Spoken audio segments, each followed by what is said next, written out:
প্রিয় শিক্ষার্থী বন্ধুরা, এখন আমরা অনুশীলনী 11.1-এর দুইটা অঙ্ক সলভ করব, 6 নাম্বার এবং 7 নাম্বার। তো প্রথমে 6 নাম্বার অঙ্কটা সলভ করি। তো 6 নাম্বারে বলা আছে, দেখাও যে এ বি সি তিনটা বিন্দু দেওয়া আছে, একটি সমবাহু ত্রিভুজের শীর্ষবিন্দু দেওয়া আছে এবং বলছে এর পরিসীমা 3 দশমিক স্থান পর্যন্ত নির্ণয় করো। তো 3 দশমিক স্থান কি এটা তোমরা বুঝবা, একটু পরেই বলবো। তো দেখি এইটা দ্বারা আমরা সমবাহু ত্রিভুজের শীর্ষবিন্দু এটা দেখাই। তো এটা দেখানোর জন্য কি তিনটা বাহুর দৈর্ঘ্য বের করব। তিনটা বাহুর দৈর্ঘ্য যদি সমান দেখাতে পারি তাহলে সমবাহু ত্রিভুজের আসলে শীর্ষবিন্দু হবে। তো দেখো, আমি এ বি বাহুর দৈর্ঘ্যটা বের করি, এখানেই বের করি। এ বি বাহুর দৈর্ঘ্য সমান হবে, দেখো যে -2 -2 হোল স্কোয়ার প্লাস -2 আবারও -2 এর মধ্যে থেকে 2 বাদ সমান হচ্ছে √4 square plus -4 square equals to √16 plus 16 equals to √32। এতটুকুই থাক। এবার আমরা বিসি বাহুর দৈর্ঘ্যটা বের করি। বিসি সমান দেখো -2√3 এর মধ্য থেকে আমি যে 2টা বাদ দিব। এ বি বের করেছি, বিসি বের করেছি, তো 2 তো বাদ দিব, কিন্তু এখানে -2 আছে, তাহলে কি হয়ে যাবে +2 হোল স্কোয়ার প্লাস আবার 2√3 প্লাস 2 হোল স্কোয়ার। তাহলে আমাদের লাইনটা এরকম দাঁড়াচ্ছে।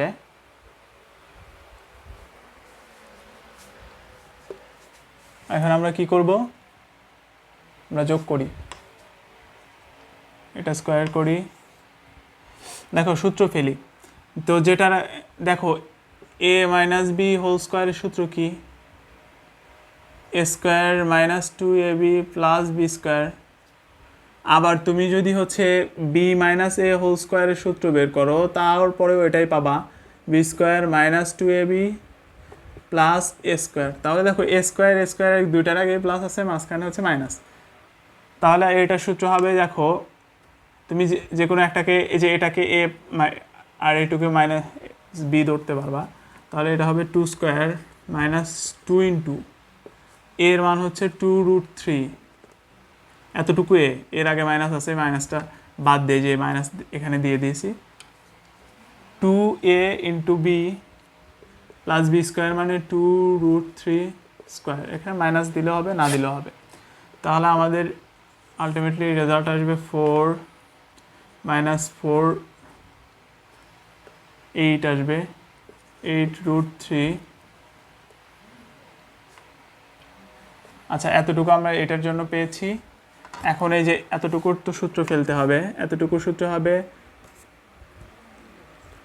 2√3 square plus 2 into 2√3 into b plus 2 square.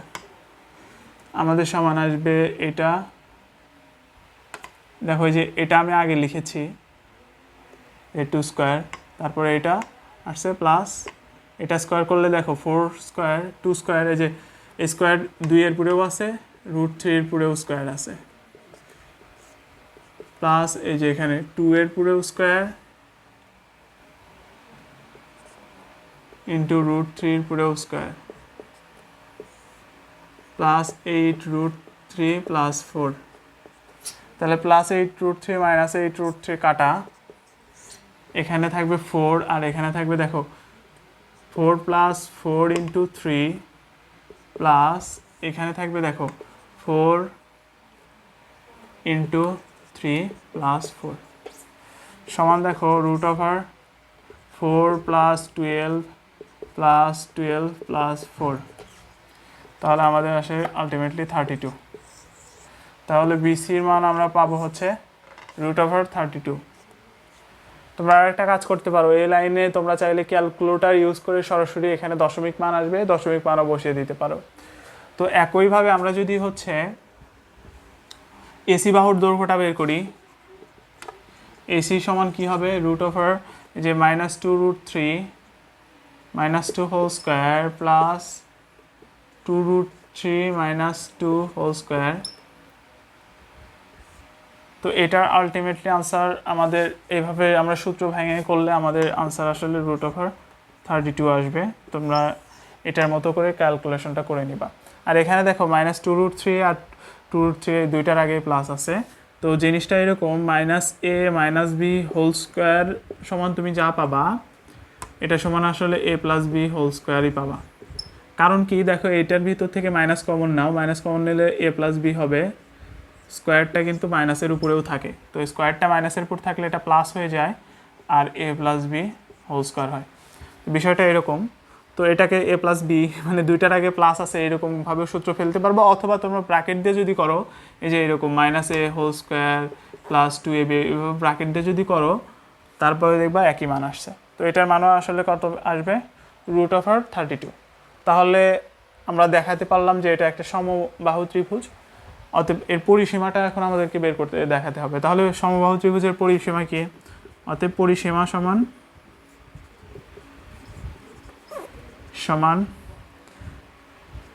3a, এ হচ্ছে বাহুর দৈর্ঘ্য।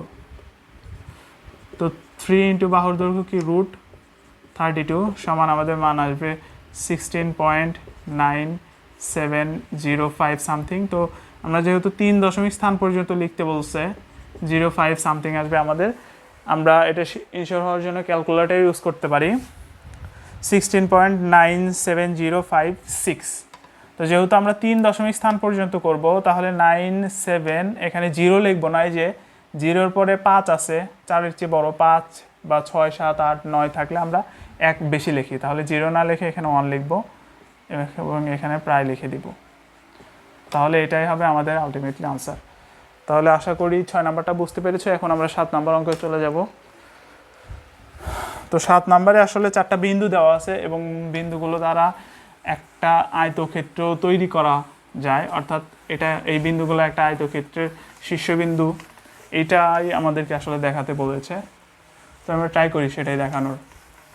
তো তার আগে আমি ছোট একটা কাজ করব, সেটা হচ্ছে বিন্দুগুলো আমি ছক কাগজে বসানোর ট্রাই করব। তো এইটা হবে আমার x অক্ষ, এইটা হবে আমার y অক্ষ। ওকে, তো আমার একটা বিন্দু আছে -5,0, তাহলে -5,0 কোথায় হতে পারে? 1 2 3 4 5, এই জায়গাটাতে একটা বিন্দু হবে। আমি নাম পরে দিচ্ছি, আচ্ছা আগেই দিই। এটা হচ্ছে -5,0 এ বিন্দু।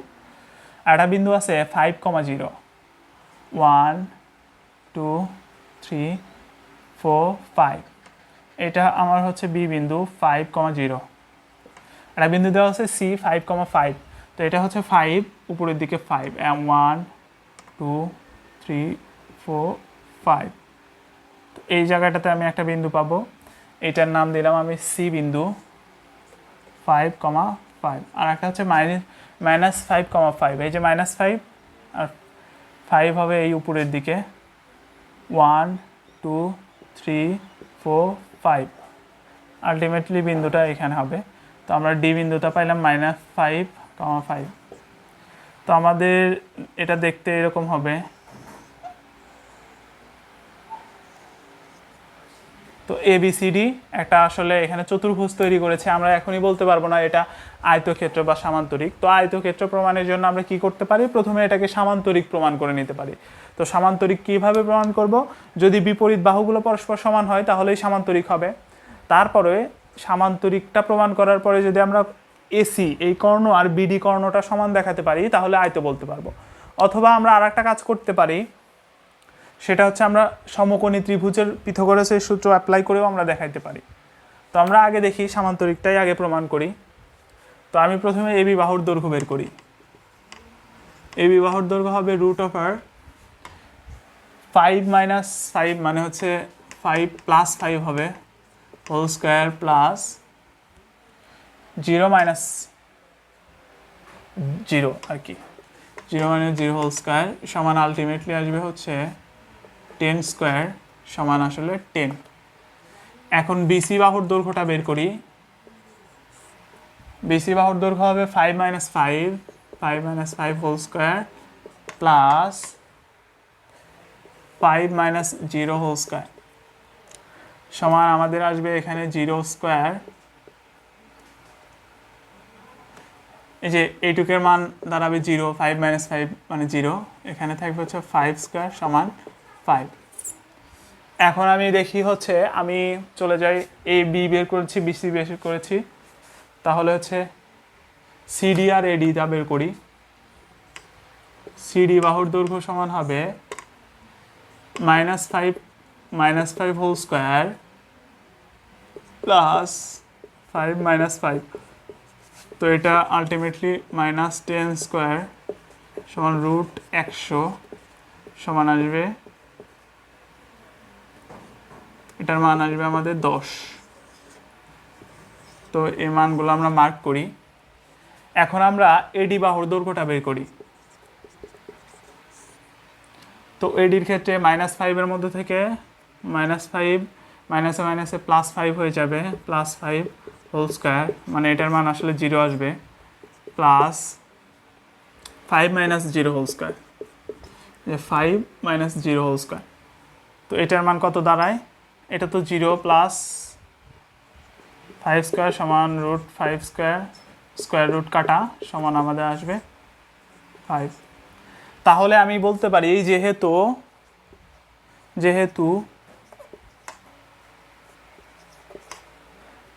এ বি সমান এডি, এই এ বি সমান হচ্ছে সিডি, আসলে এই যে এটা সিডির দৈর্ঘ্য, এ বি সমান সিডি এবং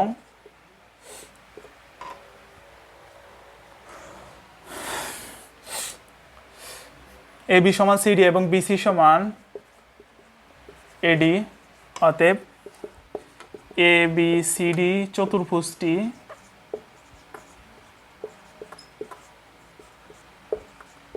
একটি সামান্তরিক।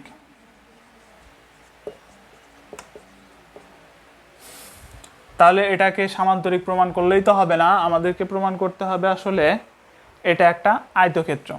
তাহলে দেখো দুইভাবে প্রমাণ করতে পারি, কর্ণ দুইটা সমান দেখাতে পারি, আবার আমি আর একটা কাজ করতে পারি।